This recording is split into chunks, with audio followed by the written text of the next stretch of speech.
মনে করবা যাওয়ার সময় জ্বলনি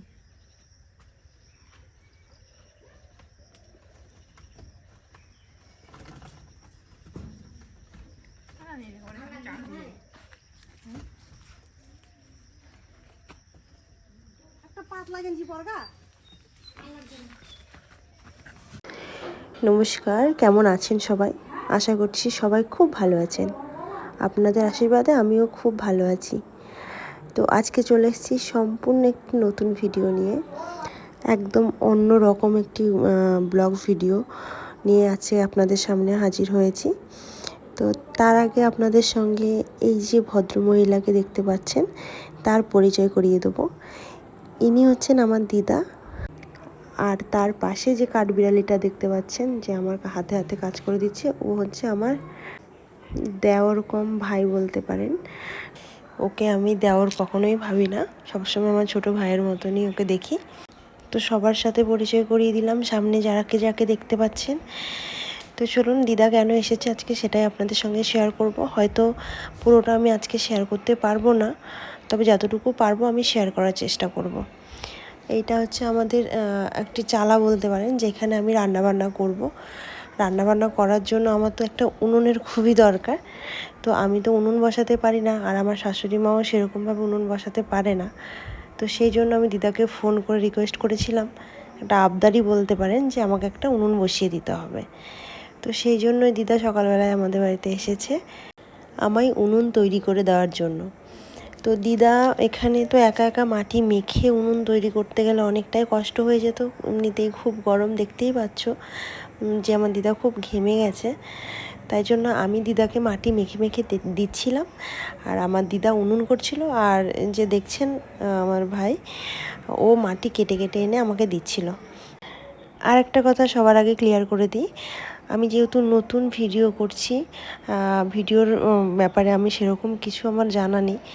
তো ভয়েস ওভার দেওয়ার সময় হয়তো আমার কথায় অনেক ভুল ত্রুটি থাকতে পারে, প্লিজ সেগুলো নিজের ভেবে ক্ষমা করে দেবেন। আস্তে আস্তে সবটাই ঠিক হয়ে যাবে। তো চলুন কাজের কথায় আসি। তো আমরা তিনজনে মিলে, কেউ মাটি কেটে দিচ্ছিল, আমি মাটি মেখে দিচ্ছিলাম, এবং দিদা উনুনটা করছিল। তার জন্য উনুনটা তাড়াতাড়ি হয়েও গেছে আজকে। এই ভিডিওটাই হয়তো সবটা দেখাতে পারবো না, পরের ভিডিওতে আমি সবটাই দেখানোর চেষ্টা করব। এখনও অনেক কাজ বাকি আছে, সবে ঘরটা তো নতুন হচ্ছে, অনেক কাজই বাকি আছে। আমি একটু একটু করে সবটাই আপনাদের সাথে শেয়ার করব। আর এই এই যে চালাটায় উনুন করছে, এইখানটায় আমার রান্নার ভিডিও আপনারা দেখতে পারবেন। আমার অনেক দিনের শখ ছিল যে নিজের একটা রান্নার জায়গা থাকবে, সুন্দর খোলামেলা একটা জায়গা থাকবে, সেখানে আমি রান্না করব এবং আমার যারা বন্ধুবান্ধব আছে ইউটিউবে তাদের সাথে আমি শেয়ার করব। তো জানি না কতটা কি আমার আশা পূর্ণ হবে, তবে চেষ্টা করব।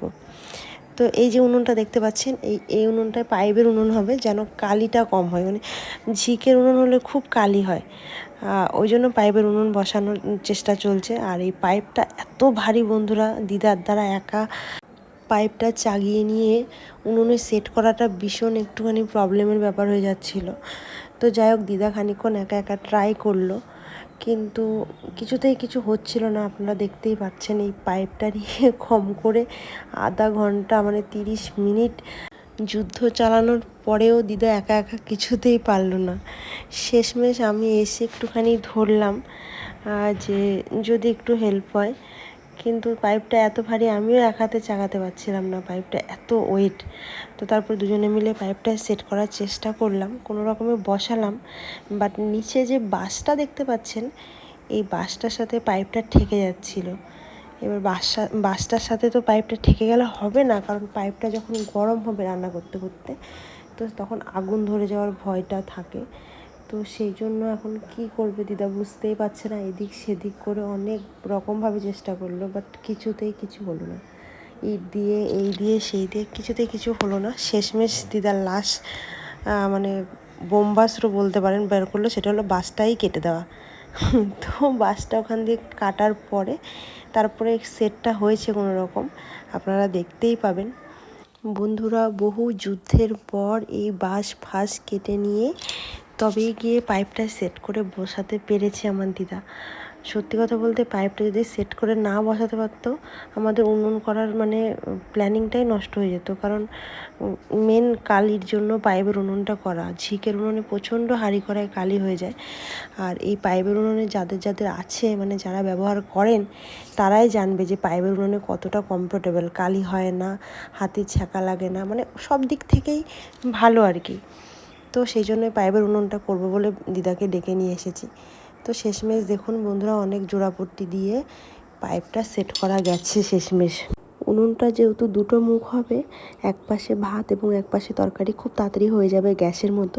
তো সেই জন্য দিদা মাঝখানটায় এই শিকগুলো দিয়েছে, যাতে মাটিটা যখন দেবে যেন মাটিটা পড়ে না যায়, শিকের সাপোর্টটা যেন থাকে।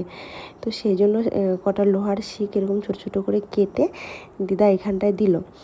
আমি জানি এখানে উনুন সবাই বসাতে পারে, তবে কিছু কিছু মানুষ উনুন বসাতে হয়তো বা পারে না, আমি যেটুকু জানি। তো হয়তো তাদেরও কাজে আসতে পারে, কিছুটা হলেও একটু হেল্প হতে পারে। প্লিজ আপনারা কিছু মনে করবেন না। আমার দিদা যেমনভাবে করে আমি সেটাই শেয়ার করেছি আপনাদের সঙ্গে। তো এই করতে করতে আমাদের খিদে পেয়ে গেল, তো তাই জন্য জলও শেষ হয়ে গেছিলো। তো তাই জন্য বাড়িতে চলে আসলাম একটু খাবো বলে এবং জল নেব বলে। তো বন্ধুরা খেয়ে দিয়ে চলেও এসেছি আমরা। এখানে এসে উনুনটা একটু আগুন জ্বালানো হলো, তার কারণ উনুনটা সবটাই কাঁচা মাটি, কিছুতেই সমান করা যাচ্ছিল না। তো সেই জন্য একটু উনুনে আগুন দিয়ে দিলাম উনুনটা শক্ত হওয়ার জন্য। কারণ উনুনটা যদি শক্ত না হয় সেটাকে কিছুতেই লিপা যাবে না, সুন্দর করে সমান করে ওটাকে ফিনিশিং করা যাবে না, তাই জন্য উনুনে আগুনটা দেওয়া। এদিকে দিদাকে আমি মাটি মেখে দিতে দিতে আমার হাত বন্ধুরা এত ব্যথা হয়ে গেছে কি বলবো, খুবই ব্যথা করছিল, কিন্তু কিছু করার নেই, দিদা একা একা পারবে না। তাই আমি মাটি মেখে মেখে দিচ্ছিলাম, আর ও মানে আমার ভাইও মাটি তুলে তুলে দিচ্ছিল, আর এদিকে সমানে বকে বকে আমার মাথা খারাপ করে দিচ্ছিল। দেখুন আপনাদের সাথে কথা বলতে বলতে আমার উনুন প্রায় অনেকটা হয়ে এসছে। আর ওই যে এখন যেটা দিদা করছে এই সাইডে, সেটা হচ্ছে এক উনুন। কারণ দু উনুন তো সবসময় ব্যবহার করতে পারবো না দুপুরবেলায় ছাড়া, কারণ দুপুরবেলায় ভাত তরকারি হবে, তখন না হয় দু উনুনে করলাম। বাট কখনো কখনো হয়তো রুটি করলাম, বা কখনো কখনো একটু শুধু ভাত করলাম, বা কখনো একটু শুধু তরকারি করলাম। তো সেই সময়টা মাথায় রেখে দিদাকে বললাম আমাকে একটা এক উনুনও বসিয়ে দিতে। তাই দিদা আবার ওটারই সাথে জয়েন করে পাশে আর একটা এক উনুন বসিয়ে দিচ্ছিল। দেখুন এদিকে আমাদের মাটি শেষ হয়ে গেছিলো, তাই ওকে বললাম একটু মাটি তুলে দে, তাই ও আর আমি দুজনে মিলে আবার মাটি তুলতে চলেছে। আর এদিকে দেখুন আমাকে ঢিল ছুটছে ওখান থেকে, আর ঢিলটা এসে ঠিক আমার পায়েই লেগেছে। তো ওই জন্যই ওকে আমি খানিকক্ষণ বকছিলাম।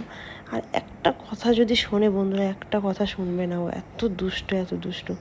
ওকে আমি বলছিলাম যে তুই এখন যা, আমাকে কাজ করতে দে, বাড়িতে গিয়ে পড়তে বসবে। বাট কে কার কথা শোনে। তো যাই হোক বন্ধুরা, আমার ভিডিও যদি একটুকু ভালো লাগে প্লিজ আমার পাশে থাকবেন। আপনাদের ভালোবাসা ছাড়া এগিয়ে আমি যেতে পারবো না। আমি অনেকের ভিডিও দেখি, অনেকের ভিডিও আমার ভালো লাগে, তো তাদের ভিডিও দেখি আর মনে মনে ভাবি যে আমিও যদি ভিডিও করতে পারতাম। আমার কাছেও তো ফোন থাকে, আমিও তো প্রায় নিজের সারাদিনের কাজ শেষ করে ফোন দেখি, তো সেই ফোনটা না দেখে যদি ভিডিও করি তাহলে হয়তো বা আমিও এদের মতো এই জায়গাটায় আসতে পারবো। তো এরকম অনেকটা স্বপ্ন নিয়ে আমি ভিডিও করা শুরু করলাম বন্ধুরা। আপনাদের ভরসায় আপনারা প্লিজ আমাকে সাপোর্ট করবেন। আমি জানি আপনারা সাপোর্ট করবেন, বাট আমি জানি না কিভাবে আমি ভিডিও করব। এইভাবেই হয়তো আমাকে একা একা একটু একটু করে এগিয়ে যেতে হবে। আপনারা প্লিজ আমাকে সাপোর্ট করবেন। পরে